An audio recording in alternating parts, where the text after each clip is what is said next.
like to talk today about people who are insomniacs or don't sleep well, or who are actually fearful of going to sleep because they know they're not going to get any sleep. Normal sleep hours are around 6 to 9, and everyone differs. But we do know that people who suffer from migraines, headache or jaw pain are definitely the people that don't sleep well and are insomniacs. And we do know people with migraines have a higher prevalence of jaw pain.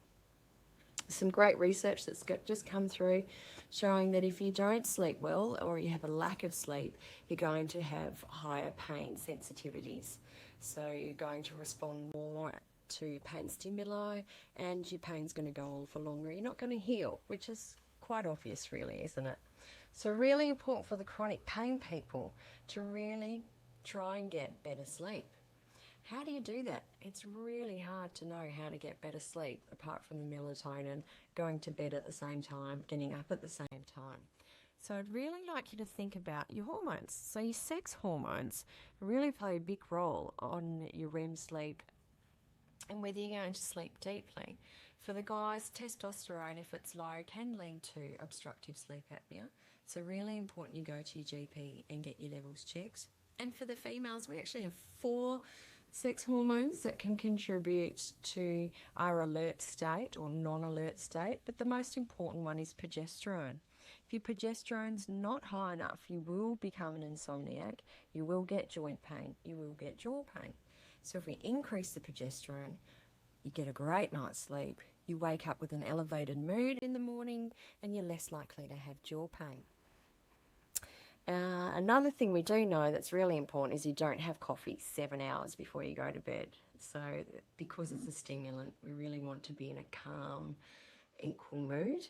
So really important you don't have coffee 7 hours before bed. The really important thing also about not just going to bed at the same time is about having a sleep ritual.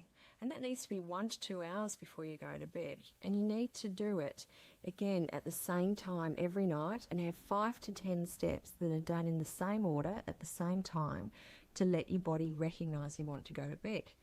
Our mums always did it for us as children. They always fed us, gave us a bath, gave us a story, settled us into bed, turned on the light for half an hour and then turned it off. We still need to do that as adults. So what would a sleep ritual look like as an adult? Well, first of all, getting home and getting changed into comfortable clothes, out of your work gear, writing down your job lists for tomorrow, the jobs you didn't get to complete, don't hold them in your head. And really Sunday night, best practice is to spend 15 minutes writing down all your chores, all your jobs, all your work job lists for the week in time slots, and anything that doesn't get done on one day gets moved to the next day. So again, you're not holding it in your brain when you go to sleep at night.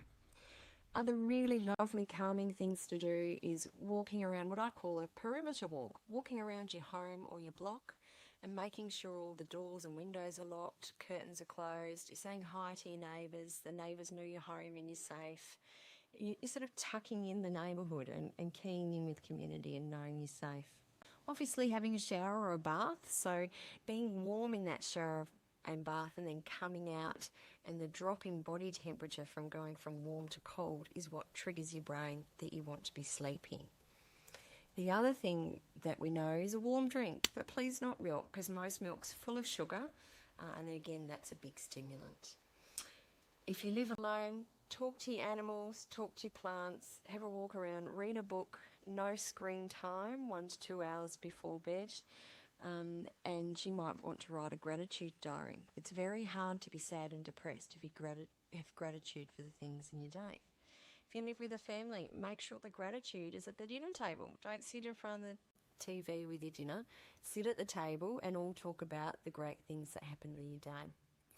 Also, really important if you can sit down and do some meditation, even if it's just to sit still for 15 minutes and get a sense of what would I like for tomorrow to happen? What would be the ideal thing to happen tomorrow, and how does that feel?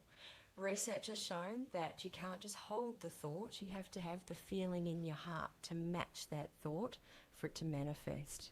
So it's not just having a good idea, you've got to feel what it feels like to have an amazing day, to have a happy day, to have amazing clients, to have lots of clients, to have happy children that wake up and put their shoes and socks on to go to school.